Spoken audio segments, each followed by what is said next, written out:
ప్రజాపాలన ప్రభుత్వంలో విద్యుత్ వినియోగదారులకు సరఫరాకు సంబంధించి ఎటువంటి అంతరాయం కలిగిన ఎమర్జెన్సీ కలిగిన మొబైల్ రెస్క్యూ టీమ్స్ను ప్రారంభోత్సవం చేస్తున్నటువంటి గౌరవ ఉప ముఖ్యమంత్రి విద్యుత్ శాఖ మంత్రి పెద్దలు బట్టి విక్రమార్క గారికి సందర్భంగా ధన్యవాదాలు తెలియజేస్తూ వేదిక మీద ఉన్నటువంటి పెద్దలు సత్యనారాయణ గారికి నాగేశ్వరరావు గారికి అదేవిధంగా మిత్రుడు ఆర్టీఏ మెంబర్ గారికి లక్ష్మీనారాయణ గారికి మేయర్ గారికి అడిషనల్ కలెక్టర్ గారికి మిగతా విద్యుత్ శాఖ అధికారులకు ఇక్కడ విచ్చేసినటువంటి విద్యుత్ శాఖ సిబ్బందికి పెద్దలందరికీ నా హృదయపూర్వకంగా పాత్రికేయులతో సహా అధికారులందరికీ నమస్కారం.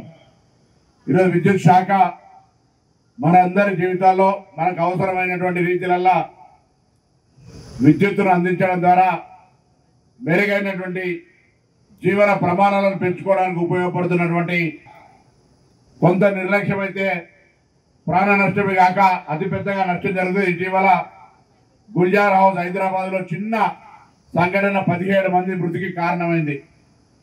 అటువంటి అంశాల లోపల ఎక్కడ కూడా నిర్లిప్తత ఉండద్దని ఎప్పటికప్పుడు గౌరవ ఉప ముఖ్యమంత్రి బట్టి విక్రమార్క గారు విద్యుత్ శాఖకు సంబంధించి రివ్యూలు చేస్తూ అప్పుడు కూడా అప్రమత్తంగా ఉండాలి.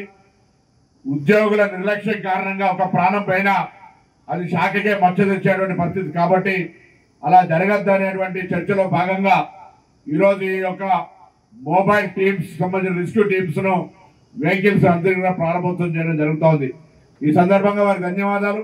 నేను విద్యుత్ శాఖ సిబ్బందిని కోరుతా ఉన్నా, తప్పకుండా వారి ఆకాంక్షలకు అనుగుణంగా ప్రజాపాలన ప్రభుత్వ ఆలోచనకు అనుగుణంగా విద్యుత్ శాఖకు సంబంధించినటువంటి ఉద్యోగులు కన్జ్యూమర్స్ అందరికీ ప్రాపర్ సర్వీసెస్ ఇచ్చేసి ఎటువంటి ఇబ్బంది లేకుండా చూడాలని సందర్భంగా కోరుతా ఉన్నాను.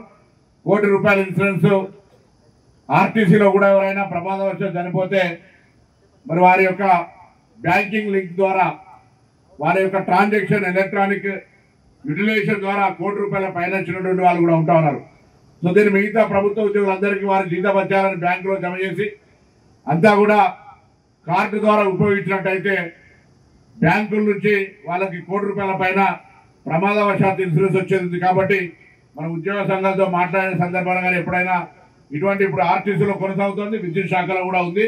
ఇది మిగతా శాఖలలో వచ్చినట్టయితే ఎవరికైనా ప్రమాదవశాత్తు చనిపోతే బ్యాంకుకు సంబంధించిన తోటి ₹1 కోటి పైన వారికి నష్టపరిహారం వచ్చేటువంటి అవకాశం ఉన్నటువంటి పథకానికి ముందుకు తీసుకుపోయే ప్రయత్నం చేయాలని సందర్భంగా కోరుతూ మరొకసారి గౌరవ పెద్దలు ఉప ముఖ్యమంత్రి గారికి విద్యుత్ శాఖకు సంబంధించి అనేక ప్రక్షాళనలు, అనేక సబ్స్టేషన్లు, రైతాంగానికితో పాటుగా 200 యూనిట్లు ఇచ్చే కార్యక్రమంతో పాటుగా వివిధ కార్యక్రమాలకు నాయకత్వం వహిస్తున్న వారికి ధన్యవాదాలు తెలియజేస్తూ ఈ సందర్భంగా హాజరైన విద్యుత్ శాఖ సిబ్బందికి పెద్దలకు అందరికీ కూడా ధన్యవాదాలు చెప్తూ నమస్కారం.